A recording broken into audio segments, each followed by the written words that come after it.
Hey guys, in today's video, we're going to talk about maximizing driver distance.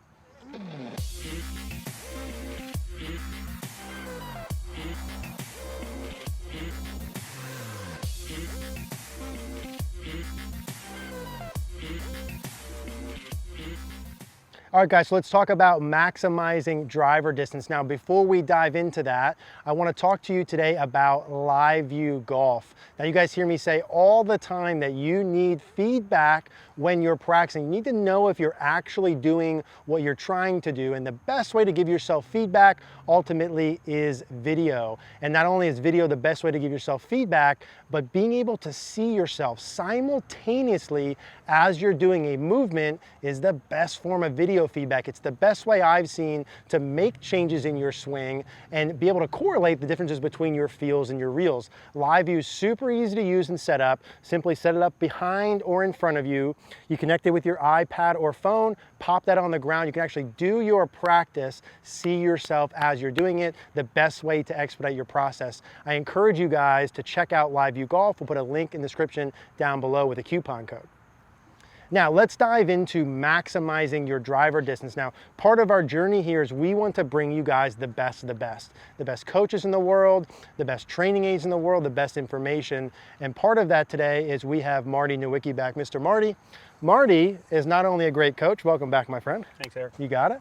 Is not only a great coach out of the Turning Stone Resort in New York, he's also the owner of Impact Snap, which hopefully you've seen some of the videos that we have done and will do on that, which I highly recommend you guys check out. He's also just a great guy, a great coach, and a smart guy.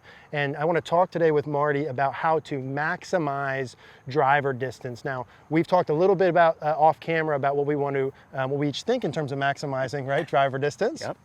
Some of that won't go on camera, some of that will. So we're going to kind of guide you guys through the things that we've found through our experience teaching that works the best with the students so that you understand it, but then also you can implement it in your own game, ultimately hit the driver farther. So we'll talk a little bit about setup, we'll talk backswing, and then kind of most importantly, downswing follow through. Sure, absolutely. So let's dig in, man. Let's talk setup pieces first. Yeah, absolutely. So setup, driver, ball position key. Ball position key. Ball position key. It has to be forward.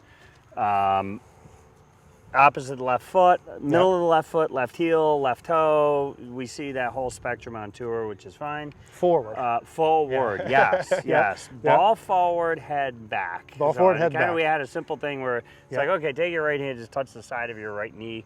Boom, that keeps your head back far enough. And as you said, it kind of gives you a sense that, boy, I can square my shoulders up. Yes. Okay, because a lot of times people get the ball so far forward that they move this way to get the club up there. I think two things you showed me that I think are super awesome and easy feedback in terms of someone taking their setup position, right? Number one is if I just laid something down in line in terms of my ball position, and I had that somewhere in my left foot, right? In step, foot, have the ball forward enough is part one. And then Marty had a really cool little feel here where when I take my setup, I know I need to have some tilt to help hit up to maximize distance.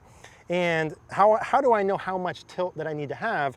Really simple check. When I take my setup position, put my right hand on my leg, and I just reach down until my fingertips are about with my kneecap. Correct. Is that fair? Yeah. And now this is the amount of tilt that I have in terms of my shoulder tilt versus being straight up level, right? And inherently that keeps you a little further behind the ball with your head. And as we'll see with the measurement of the left shoulder at impact, that's going to be the key feature of impacting a driver versus an iron. Yeah, and to kind of give them a little bit of a key or tease earlier, keeping the shoulder and the head back behind the ball more is a common theme. It's one of the non-negotiables, right? And I think a lot of people misinterpret that they want to stay behind the ball with an iron, and they don't. Right, exactly. It's like, no, you're different actually swings. going to be, different ball position, different, you know, we're hitting the ground with one swing, we're not hitting the ground with another. So, yeah, there are a lot of differences between an iron swing and a driver swing. 100%. And if we want to maximize these things, the non-negotiables, ball position forward, slight amount of tilt, right? Yeah, exactly. And then kind of the rest of the stuff, maybe a little secondary. We might want to have a little bit of a wider, maybe have the right foot back a little more, right? I always tell people, if you want to widen your stance, widen your right foot with a driver. Right in the right foot. So three simple things for your address position to maximize angle of attack, hit the ball farther, and potentially start to add some speed. Ball position, tilt, feet width, simple. Absolutely.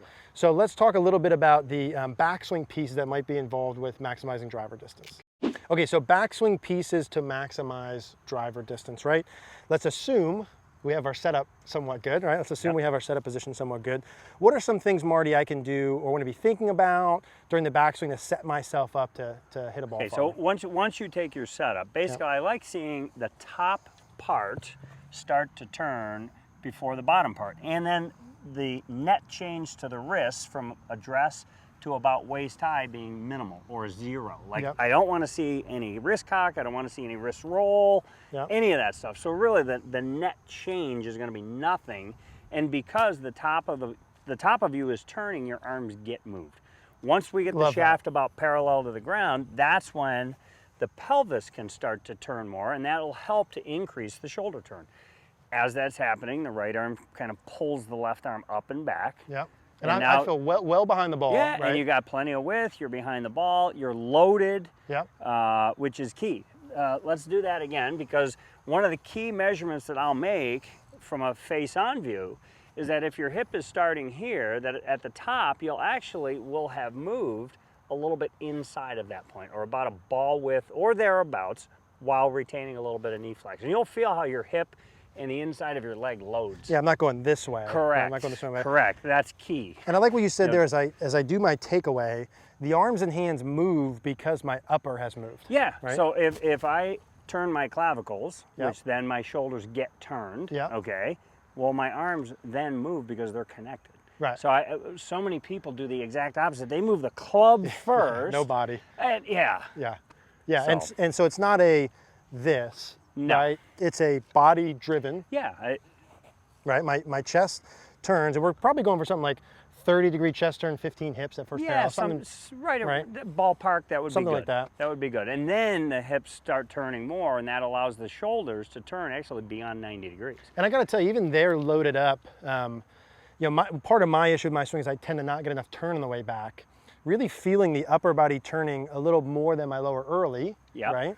And initiating that feels like from here, that feels wide and powerful for me. Right. And that feels like I'm able to get me turned and back behind the ball more than normal. Yeah, if you turned both your hips and shoulders at the same rate, so if I turn 30 and 30, I'm not getting the wind up that I really want. And that's what I run into, right? An issue of I sometimes just get everything going at the same time. Let me hit one with that even here early. So even just maybe the first couple of pieces, my ball's forward, I've got tilt, my hands kind of down to my kneecap, right? My feet are a little wider than normal. I'm gonna feel my chest early, and then my sort of pelvis later, and I feel well behind the ball, which I want to.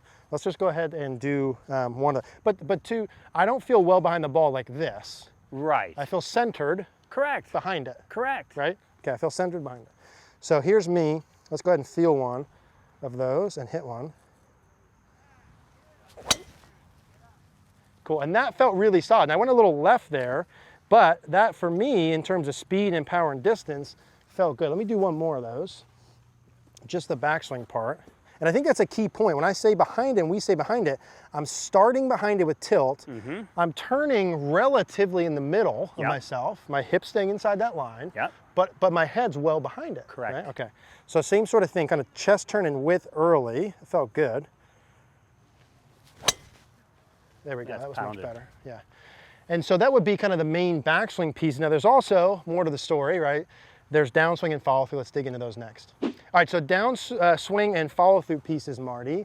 We have a setup piece, right, to maximize distance. We have our backswing, kind of width turn, right, behind the ball.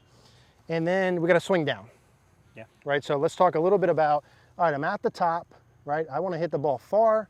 What do I need to be doing here? What's kind of my goal, right? And what do I need to be doing during the downswing follow through?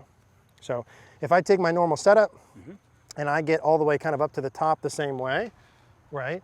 As I work down, am I going forward? Am I staying back? So here's the key. Because the shoulders are already tilted, if I just kept the top 3 vertebrae there, and I said, okay, lower your left shoulder and your left hip, there starts to turn, okay, and now continue to turn, and what'll happen, because this isn't moving, the shoulder by the time you get to the ball will actually be moving up, and we have now just increased the amount of tilt to the side Yep. All right, without the head moving forward. Because watch, as soon as the head moves forward, yeah, the amount of, now you still have forward bend, you're going to hit down on it. And down and across, there's your pop up and your low liner. So it almost feels to me, Marty, like I'm turned behind it well, almost like there's a wall. Yeah. Kind of my head and my left shoulder back. Okay.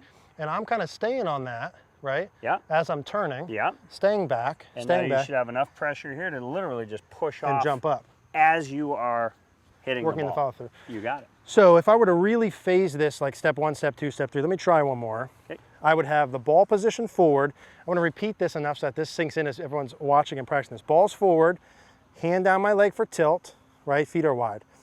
I feel as though I have a good amount of kind of chest turn early. Yep. Hip turn late. Yep. I feel like there's a wall on the left side of my head and my shoulder. I'm turning, but I'm staying on that. And then I'm working up and kind of staying back. Yep. Right? So let's go ahead and try that. So my feels are going to be big turn behind it and then sort of staying behind it to kind of keep it overly simplistic. Big turn behind it, good setup, big turn behind it, just kind of stay behind it in early transition. Let's go ahead and give one a rip. Big turn, stay behind it. And that for me feels excellent.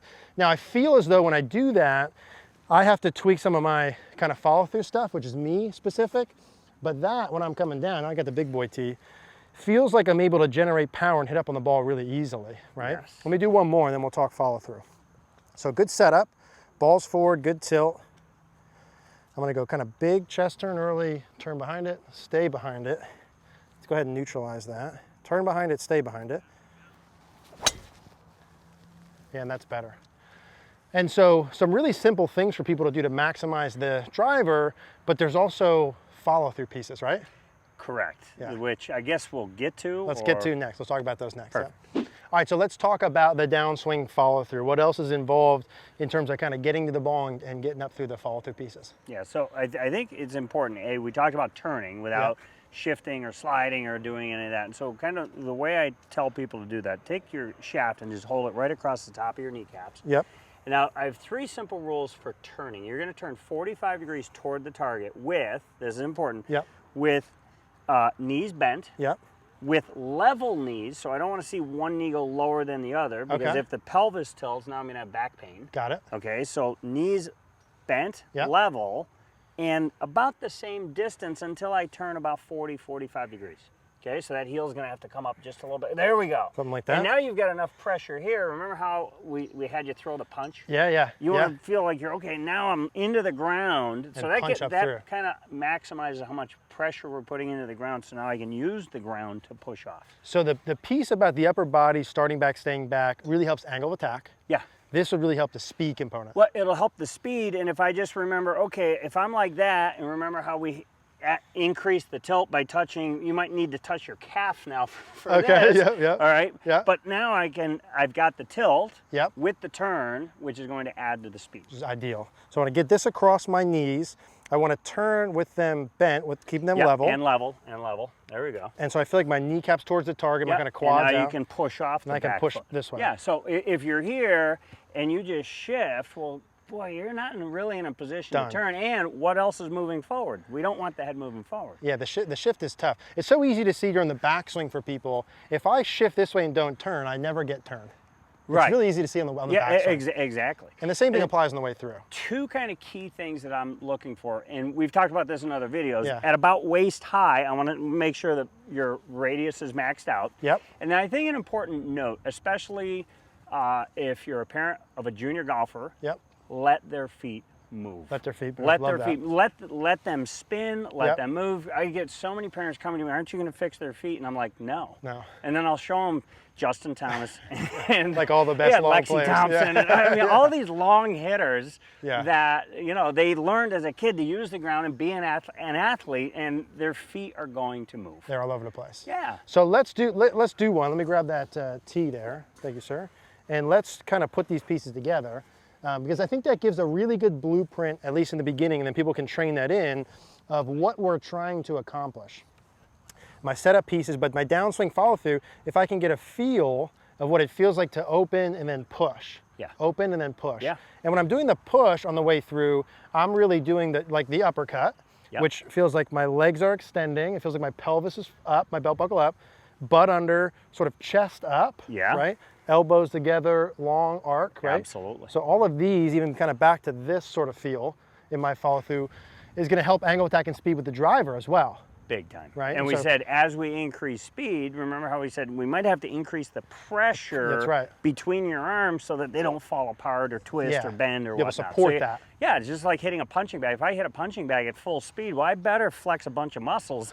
Otherwise, my hand is going to, you know, have I'm some going to break problems. it. Gonna have some problems. So, all right, let's wrap this up here. We have a ball position that's forward. We've got a tilt, right?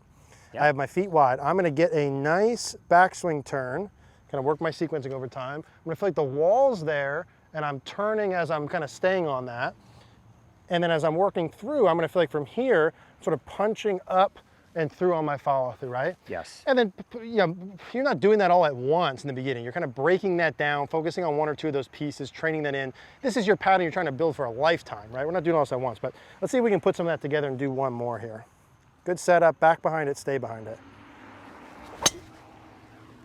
Good, that one felt good too. All right, so maximizing driver distance, right? Thank you, Marty, for all of that. I appreciate that. If you guys start to implement some of those pieces, give yourself feedback via live view or video. Start to hit your driver better. If you guys have any questions, as always, leave a comment down below. Hey guys, thanks for watching today's video. If you liked the video, do us a favor, click the like button down below. Click the notification bell. Also, please subscribe if you haven't. Another reminder, every Monday at 5 p.m. Eastern Standard Time, we are live here on YouTube for Rapid Fire Golf. We'd love to see you guys there.